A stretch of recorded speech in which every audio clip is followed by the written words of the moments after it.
Okay, to start off, we have the function f of x equals 2x over x squared plus x minus 2. And because there's a quadratic equation on the bottom, you have to factor it. And it factors to x minus 1 and x plus 2. Next, you have to find the x-intercept, whatever you put in to make this whole thing equal 0. And 2 times 0 equals 0, and anything divided by 0 is 0. So x equals 0. And then to find the y-intercept, you put 0 in for x everywhere, and that equals 0. Next, the horizontal asymptote.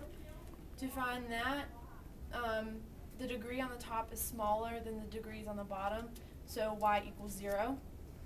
And then to find the vertical asymptote, you go by what you got the intercepts to from factoring the equation.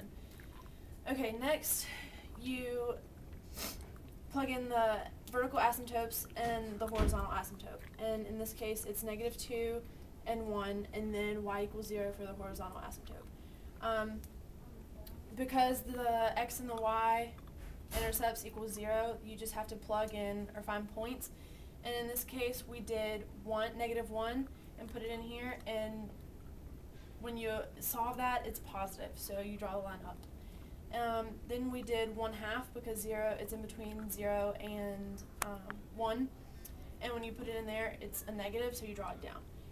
Then you have to find other points on the outsides of the vertical asymptotes, and we did 2, and it was positive when we put it in there, so we draw it up there above the x coordinate.